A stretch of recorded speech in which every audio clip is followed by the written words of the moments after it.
দর্শক, ভারতের মাটিতে টি-20 বিশ্বকাপ খেলতে যাচ্ছে না বাংলাদেশ। নিজেদের সিদ্ধান্তের কথা এরই মধ্যে আইসিসিকে জানিয়ে দিয়েছে বাংলাদেশ ক্রিকেট বোর্ড। এখন আইসিসি কি সিদ্ধান্ত নেয় সেটাই জানার অপেক্ষায় ক্রিকেট ভক্তরা। যদি ভারতের মাটিতে বাংলাদেশ টি-20 বিশ্বকাপ খেলতে নাই যায়, তাহলে ঠিক কতটা ক্ষতিগ্রস্ত হবে আয়োজক দেশ ভারত, সেই ধারণাই চেষ্টা করব এই ভিডিওতে দেওয়ার। আপনারা জানেন যে ভারতের মাটিতে বাংলাদেশ গ্রুপ পর্বে 4টি ম্যাচ খেলার কথা, তার মধ্যে 3টি ম্যাচই হবে কলকাতার ইডেন গার্ডেন্সে, যেখানে ধারণ ক্ষমতা 63,000। এখন আপনি হিসাব করুন, প্রতি ম্যাচে 63,000 হলে 3 ম্যাচে 1,89,000 টিকিট। এই টিকিট আসলে বিক্রি হওয়া থেকে বঞ্চিত হবে ভারতীয় ক্রিকেট বোর্ড। কিন্তু একটা কথা আছে, সেখানে হচ্ছে এই টিকিটের মূল্য কিন্তু বিসিসিআই পাবে না, এটা হচ্ছে আইসিসির প্রাপ্য, কারণ এটা হচ্ছে দেখে আইসিসির বিজনেস কর্পোরেশন বিভাগ। কিন্তু এখানে বিসিসিআইয়ের বিরাট একটা ব্যবসার ব্যবস্থা আছে, কারণ ম্যাচের দিন আপনারা জানেন যে স্পন্সরশিপ পাওয়া, দেন খাওয়া দাওয়ার একটা ব্যবস্থা, সব মিলিয়ে আসলে হসপিটালিটি বক্স থেকে আয় করার একটা ব্যবস্থা, সব মিলিয়ে একটা বিরাট অঙ্কের আয়ের কিন্তু উৎসাহ এই ম্যাচগুলো। আর আপনারা জানেন কলকাতায় যেহেতু খেলা, সেহেতু বাংলাদেশের ম্যাচ নিয়ে আলাদা একটা হাইপ আসলে ক্রিকেট ভক্তদের মধ্যে থাকবেই, কারণ বাঙালি বলে কথা। আর বাংলাদেশের ম্যাচ নিয়ে ক্রিকেট ভক্তদেরও অবশ্যই একটা আগ্রহ আছে, আপনারা সেটা জানেন। আরেকটা ম্যাচ বাংলাদেশের লাস্ট ম্যাচ সেটা হচ্ছে মুম্বাইতে, সেখানেও ধারণ ক্ষমতা মুম্বাইয়ের স্টেডিয়ামে সেটা হচ্ছে 33,000, সেখানেও 33,000 টিকিট বিক্রিতে ব্যর্থ হবে আইসিসি এবং বিসিসিআই।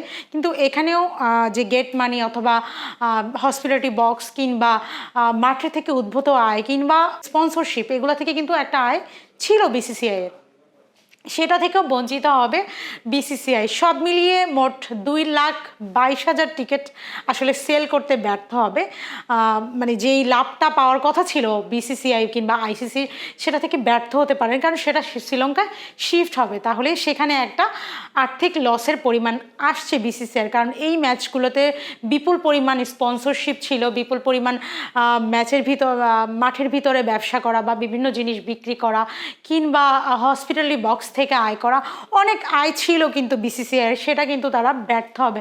ভারতীয় সংবাদ মাধ্যমগুলো বলছে এই আর্থিক লসের পরিমাণ প্রায় 7 থেকে 30 কোটি রুপি পর্যন্ত হতে পারে। এখানে গড়ে আসলে 70 থেকে 90% পাবলিকের আসলে উপস্থিতি ধরে হিসাব করেছে ভারতীয় গণমাধ্যমগুলো।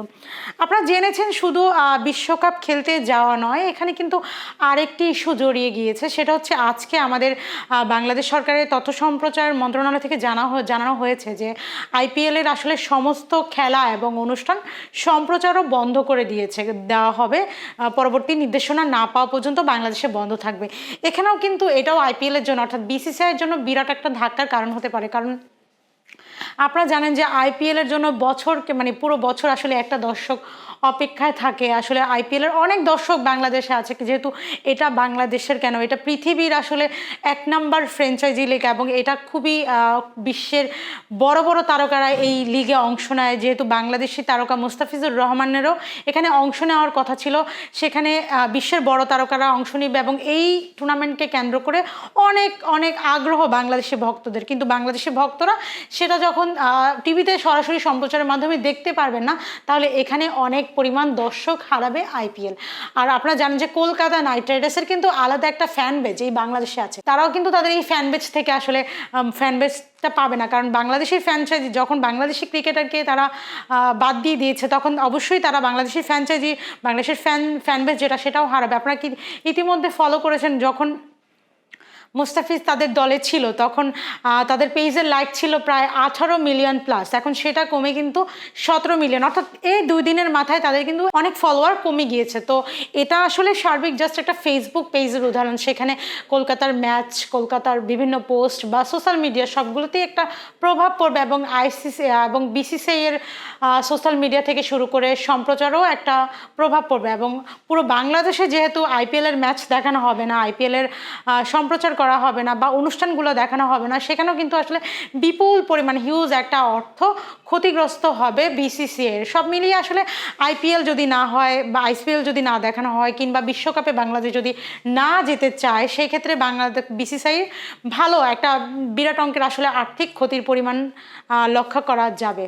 সব মিলিয়ে আসলে দুই দেশের সম্পর্ক একটা ইস্যুকে কেন্দ্র করে এখন ঝুলে আছে। মোস্তাফিজুর রহমানকে আইপিএল থেকে হঠকারীভাবে বাদ দেওয়া এবং সেই ইস্যুতে আসলে তৈরি হওয়া যে টানাপোড়েন, সেই টানাপোড়েনে সুতোয় ঝুলে গেছে বিশ্বকাপের ভাগ্য। কারণ আপনারা জেনেছেন যে বিশ্বকাপের আর 1 মাসের মতো বাকি। আগামী 7ই ফেব্রুয়ারি থেকে কলকাতায় আসলে বাংলাদেশের ম্যাচ শুরু হওয়ার কথা ছিল এবং বিশ্বকাপের ওপেনিং ডেও 7ই ফেব্রুয়ারি 8ই মার্চ পর্যন্ত চলবে এবং এই টুর্নামেন্টের মধ্যেই 1 মাস ব্যাপী চলতে থাকে। এই টুর্নামেন্টের মধ্যে বাংলাদেশের 4টি ম্যাচই ভারতে হওয়ার কথা।